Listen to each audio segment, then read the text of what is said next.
বিশ্বের বিভিন্ন দেশে রাস্তা তৈরির জন্য পাহাড়ে টানেল তৈরি করা হলেও চীনে ঘটেছে ব্যতিক্রম ঘটনা।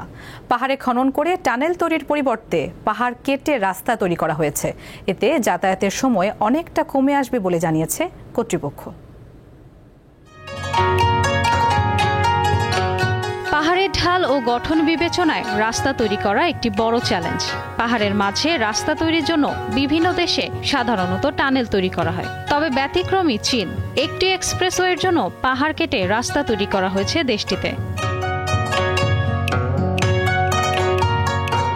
চীনের পার্বত্য প্রদেশ গুইঝৌতে একটি এক্সপ্রেসওয়ে নির্মাণের জন্য কয়েকটি পাহাড় কাটা হয়েছে।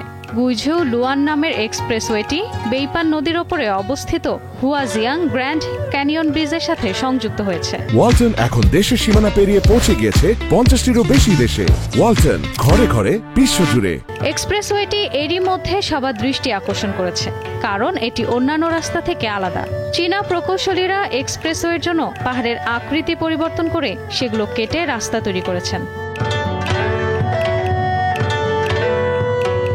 এক্সপ্রেসওয়ে নির্মাণকারীদের তথ্য মতে এই পদ্ধতিতে নির্মাণের কারণে যাতায়াতের সময় অনেক কমে আসবে, এড়ানো যাবে টানেলজনিত প্রাকৃতিক বিপর্যয়।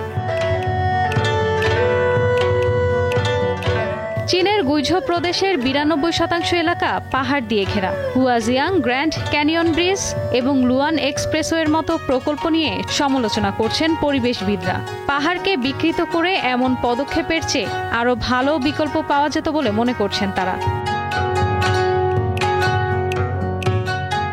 তবে পরিকল্পনাকারীরা বলছেন, এক্সপ্রেসওয়ে তৈরির জন্য তাদের কাছে পাহাড়ের চূড়া কেটে ফেলা ছাড়া আর কোনো বিকল্প ছিল না। এসব প্রকল্প পরিবেশের কোনো ক্ষতি করবে না বলেও দাবি তাদের।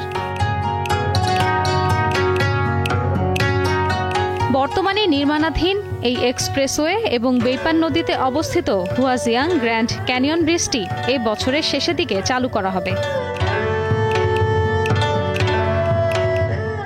ইশরাত ঝুমা, দীপ্ত বার্তা কক্ষ।